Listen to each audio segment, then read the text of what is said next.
सबसे पहले इस चैनल पे एफएमजी पास होने के बाद में आपका बहुत बहुत वेलकम। तो कैसा फील हुआ जब आप जनवरी अटेम्प्ट में आप पास हुए?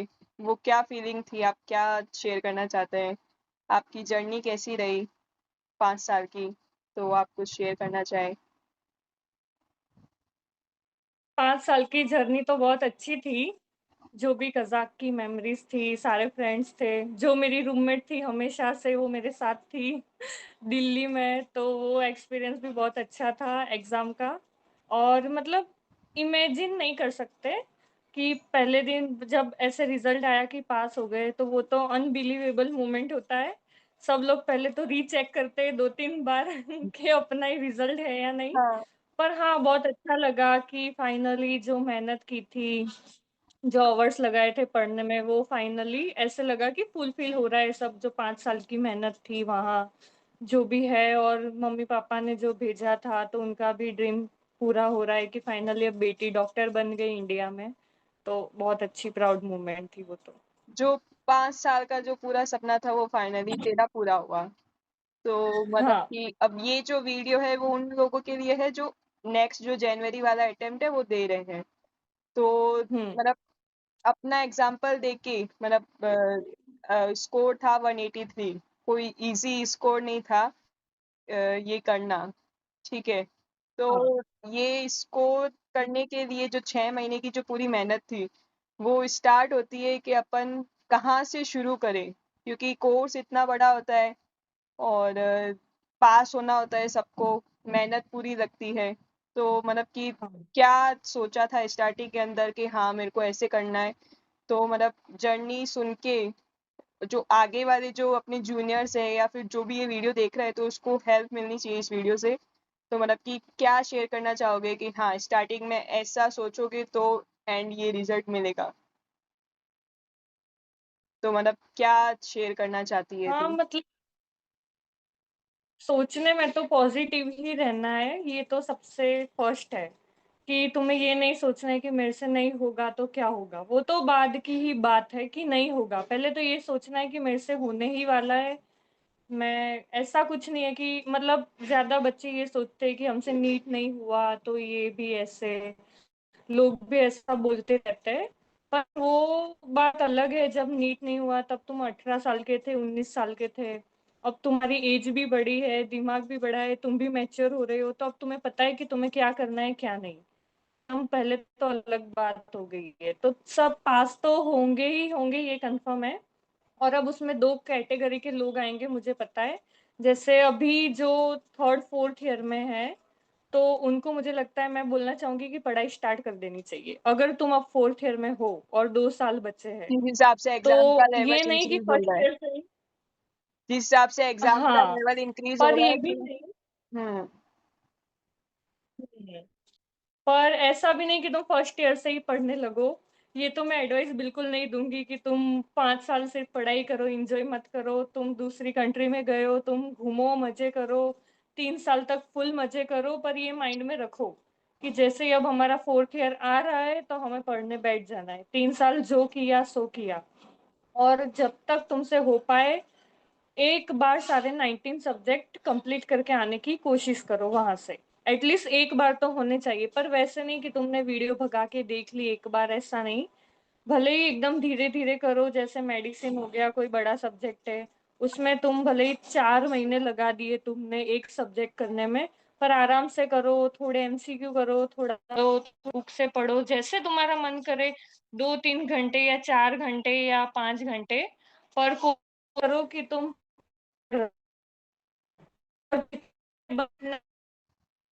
करके आओ, तो वो बेनिफिशियल एक रहेगा। मिनट, और अब वॉइस उनके लिए जो बिल्कुल वॉइस नहीं पढ़े हैं। वॉइस थोड़ी कट होके आ हाँ। रही है। 1 मिनट, हाँ, दोबारा वापस से रहो, मैं एडिट कर दूंगी, बोल। रुक जा, पापा का कॉल आ रहा है, उठा लो क्या? हटा। 2 मिनट। हाँ, बोल। ठीक है।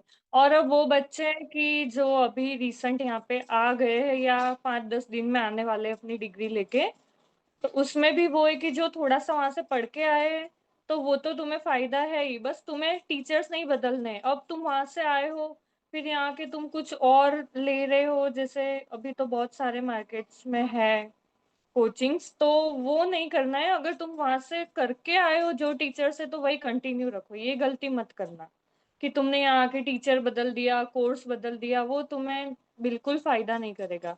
और ऐसा है कि तुम फिर जीरो लेवल पे हो और बहुत ही कम पढ़े हो, तो तुम कोई भी कोचिंग ज्वाइन कर सकते हो। तो फिर तुम्हें ये नहीं सोचना चाहिए कि मैं 6 महीने में प्रेप खत्म कर लूँ, मैरो खत्म कर लूँ, रैपिड रिवीजन खत्म कर लूँ।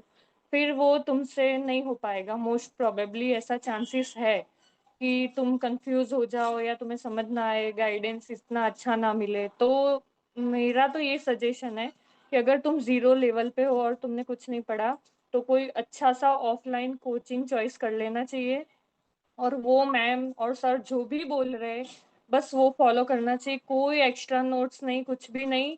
वो जो बोल रहे हैं, जितना बोल रहे हैं, बस उतना करो। तुम पास तो हो ही जाओगे, ये कंफर्म है उसमें से। मतलब अभी जो जनवरी वाला एग्जाम देंगे उनके पास अभी 6 मंथ है, ठीक है। तो उनके मतलब अब हाँ। ऑलमोस्ट सारे बच्चे इंडिया आ गए होंगे, जिन्होंने भी 5th ईयर या 6th ईयर जिनका कोर्स है वो आ गए हैं अभी इंडिया, ठीक है, ऐसा समझ के चलते हैं। तो उनके मन में अभी यही होगा कि वो घर पे पढ़े, ऑनलाइन पढ़े, ऑफलाइन पढ़े, या फिर अलग अलग टीचर ज्वाइन करे। मतलब अभी तो जैसे बहुत सारे अपने हैं कि ये भी कर लो, ये भी टेस्ट सीरीज ज्वाइन कर लो, ये भी कर लो। तो मतलब कि जो पहले पढ़ा हुआ है वही रखे, चेंज करे। मतलब कि जैसे एक होता है कि उस फ्रेंड ने तो ये ले लिया, मैं क्या करूं, ऐसा। तो मतलब इस पे क्या सजेशन आप देना चाहेंगे ऐसा? पहले तो घर पे या बाहर, उस वो पर्सन टू पर्सन वेरी करता है। वो आपको अंदर से पता ही है कि आप कैसे पर्सन हो। जैसे अब आप अकेले रहना ज्यादा पसंद करते हो या इंट्रोवर्ट टाइप हो, या आपको पता है कि मैं ऑनलाइन अच्छा पढ़ लूंगा, मेरे से फेस टू फेस क्वेश्चन नहीं पूछे जाते, या मुझे डिस्टरबेंस लगता है कि 5 लोग बैठे हो रूम में और मेरे से नहीं होता, तो फिर आप ऑनलाइन ले लो कोई भी प्लेटफॉर्म, या खुद से भी आप कर सकते हो घर पे रह के, कोई दिक्कत नहीं। पर अगर आपके ऐसा है कि नहीं, आपको भाई शाम को चाय पीने तो जाना पड़ेगा, या दोस्त चाहिए, कोई टॉपिक का हमें डिस्कस करना पड़ेगा, या बात नहीं होगी तो माइंड डिस्टर्ब रहेगा, और आपको मतलब ऐसे है कि फ्रेंड्स के साथ में ज़्यादा अच्छा पढ़ूंगा, तो मुझे लगता है कि ग्रुप डिस्कशन इसमें होनी चाहिए कि भाई हमारे ग्रुप के 5 लोग हैं या 6 लोग हैं, तो हम यहाँ जाएंगे। चाहे वो दिल्ली हो, जयपुर हो, या कोई भी हो, या पास पास में घर है तो घर पे रह के पढ़ लिया। तो वो तुम पे डिपेंड करता है कि तुम्हें अंदर से पता है कि तुम क्या कर पाओगे, ऑनलाइन या ऑफलाइन ज्यादा अच्छा। बाकी दोनों ही बेस्ट रहता है, उसका रिजल्ट पे कोई इफेक्ट नहीं है कि ऑनलाइन हुआ तो नहीं होगा या ऑफलाइन नहीं होगा, नहीं। वो तुम पे डिपेंड करता है कि तुम किस तरह से पढ़ पाओगे। और दूसरा ये कि कोचिंग का और सर बदलने का, तो वो तो मुझे लगता है वो एक मिस्टेक ही होती है कि अगर तुम वहां से पढ़ के आए और सेम सर नहीं रखे या सेम वो नहीं रखा इंस्टीट्यूट या कोचिंग, और फिर तुमने बदल दिया, तो वो मिस्टेक होती है, क्योंकि फिर से नई बुक लो, फिर से पढ़ो, रिवाइज। तुम्हें लगता है कि मैंने तो एक ही बार किया है, मैं चेंज कर लेता हूँ सर, पर ऐसा नहीं होता। वो तुम्हारे subconscious one type of revision ही हो गया। भले ही तुमने वो 6 महीने पहले जहाँ पे भी तुम करके आए एमबीबीएस वहां पढ़ा हो या कहीं भी पढ़ा हो, पर वो तुम्हारी मेमोरी में सेव हो चुका है। तो मुझे लग रहा है वो कंटेंट तुम्हें सेम रखना चाहिए, और मैम भी या सर भी सेम रखने चाहिए तुम्हें। ठीक है। तो मतलब ऑफलाइन और ऑनलाइन के बाद में फिर इसके बाद में समझ लो बच्चे ने चूज कर लिया कि हाँ ठीक है मैं यहीं से पढ़ने वाला हूँ, फिर बात आती है कि कितने रिवीजन मेरे से इतने हो पाएंगे कि नहीं हो पाएंगे, या फिर जीटी कितने देने हैं, जीटी कहाँ का देना है, क्वेश्चन प्रैक्टिस करूँ, थ्योरी पढूं। मतलब प्रिपरेशन के टाइम में सबका एक ही क्वेश्चन होता है कि जीटी दूं, जीटी में टाइम वेस्ट होता है, तो क्या करूँ? इस पे क्या है ऐसा? हम्म।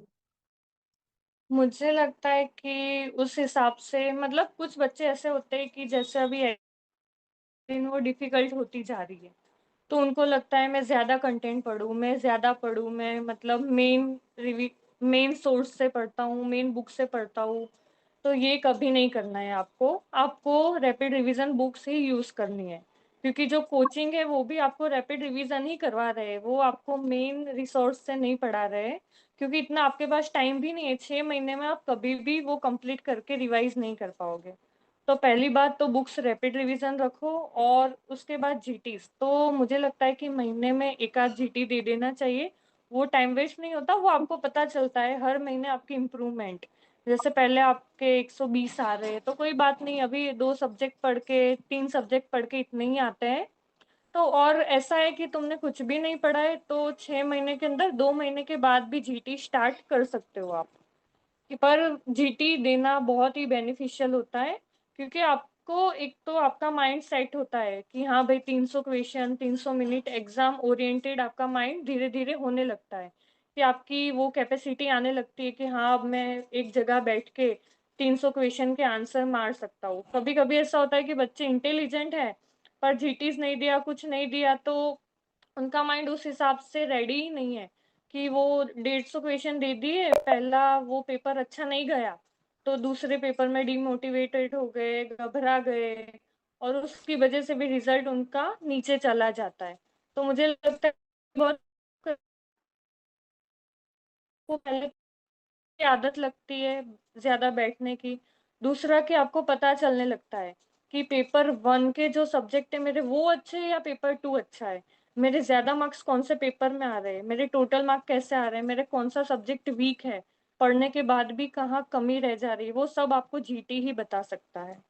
तो मुझे लगता है जीटीस देने चाहिए। और जैसे फॉर एग्जाम्पल आप मैरो यूज करते हो, तो मैरो के पीवाई क्यूज क्वेश्चन आपने कर रखे, तो आप बार बार अगर सिर्फ मैरो का जीटी दोगे तो आपके नंबर बढ़ेंगे। तो वो आपको ऐसे भी हो सकता है कि नहीं मेरे जीटी के नंबर अब बढ़ते जा रहे तो मैं सही जा रहा हूँ, नहीं, आपको अलग अलग उसके जीटीस देने चाहिए। जैसे आप मैरो यूज कर रहे हो तो प्रेप का भी दो, सेरेबेलम का भी दो, और कोई कोचिंग का है तो उसका भी दो। तो क्या आपका एक्सपोजर रहेगा सारे अलग अलग क्वेश्चन से, अलग लेवल के क्वेश्चन से, अलग टीचर्स के बनाए हुए क्वेश्चन से, क्योंकि पेपर कौन निकालता है हमें नहीं पता। तो ये नहीं कि कोई एक ऐप के जीटी पे डिपेंडेंट हो गए। मुझे लगता है कि सारे ऐप्स के, सारे कोचिंग के जहां मौका मिले जीटी अलग अलग दे देने चाहिए।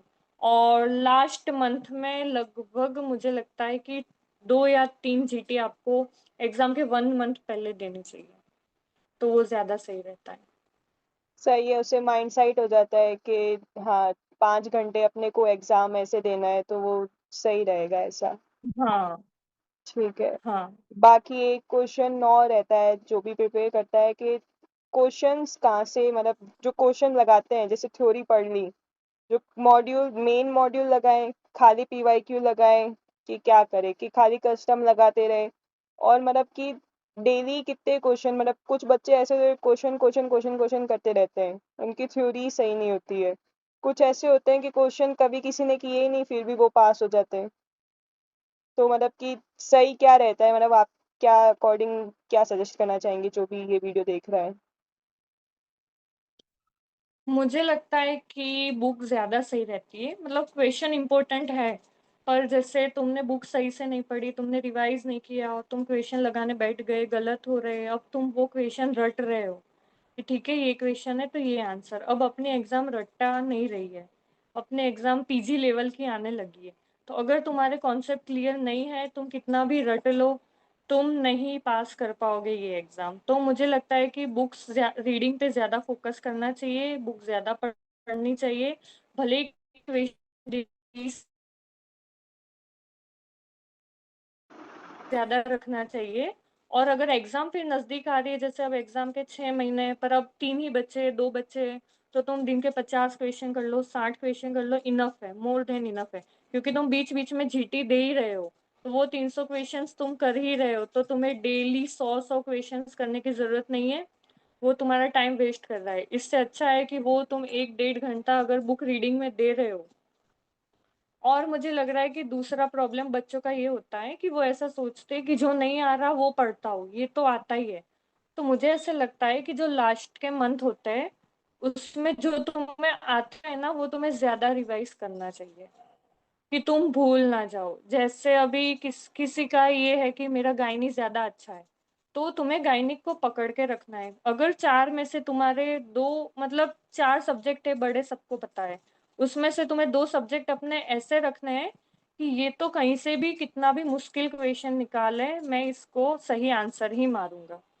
तो मुझे लग रहा है कि तुम्हें जो आता है ना, लास्ट लास्ट के मंथ में वो रिवाइज करो, कि जो तुम्हें पता है, कॉन्फिडेंट हो कि ये तो मुझे आएगा। क्योंकि लास्ट में तुम क्या करने जाते हो, जैसे किसी का पैथो नहीं है सही, तो वो पैथो के पीछे पड़ा रहेगा कि मैं पैथो करता हूँ, पैथो करता हूँ, पर उस चक्कर में जो आता है ना, उसने वो रिवाइज नहीं किया, लास्ट में वो उसका छूट गया, और एग्जाम में पैथो तो उसको नहीं आया, प्लस जो उसको आता था ना वो भी वो थोड़ा सा भूल गया, क्योंकि उसने लास्ट मंथ में रिवीजन नहीं किया, और उस वो भी गलत किया प्लस पैथो भी गलत किया। तो फिर ऐसे क्या है कि वो बच्चा फिर रह जाता है। तो मुझे लग रहा है कि जो सब्जेक्ट तुम्हारे अच्छे नहीं है उसको तो पढ़ो, पर जो अच्छे है उसको ज्यादा पढ़ो, उसको इतने अच्छे बना दो कि मतलब वो सब्जेक्ट तुम्हारे मार्क्स ले ही ना पाए। ऐसा कैसा भी मुझे आए लगता अपन उसका क्वेश्चन टैकल कर पाए। है। हाँ। ठीक है, ठीक है। बाकी जैसे एक क्वेश्चन मतलब अपने मन में भी आया था कि क्या सारे 19 सब्जेक्ट करके ही जाने चाहिए? मतलब अपने मन में भी आया था कि 19 के 19 सब्जेक्ट है, हाँ, तो पहले अपन ने सुना था कि 10 सब्जेक्ट करके जाओ पास हो जाओगे, पर अब क्या लगता है? नहीं, 10 सब्जेक्ट से तो पास नहीं हो सकते। हम्म। जैसे सब पीछे पड़े रहते हैं 4 बड़े सब्जेक्ट के, पर ऐसा नहीं होता। अगर उसमें से कोई हार्ड आ गया, जैसे सर्जरी हार्ड आ गया, मेडिसिन हार्ड आ गया, तो जो से मार्क दिलाएंगे। तो मुझे लगता है कि 19 सब्जेक्ट तो करने ही चाहिए, सारे सब्जेक्ट तुम्हारे अच्छे होने चाहिए। पर अगर ऐसा है कि बिल्कुल ही टाइम नहीं बचा है और छूट रहा है, तो तुम 2-3 सब्जेक्ट छोड़ सकते हो। जैसे डर्मा है, ऑर्थो, ये सारे सब्जेक्ट ऐसे हैं कि उसमें से 1-2 पीवाईक्यू तो आएंगे ही आएंगे, ये कंफर्म है। हम्म। तो तुम वो सारे सब्जेक्ट के सिर्फ पीवाईक्यू करके चले जाओ लास्ट लास्ट में। कुछ भी ना करने से अच्छा है कि पीवाईक्यू कर लो।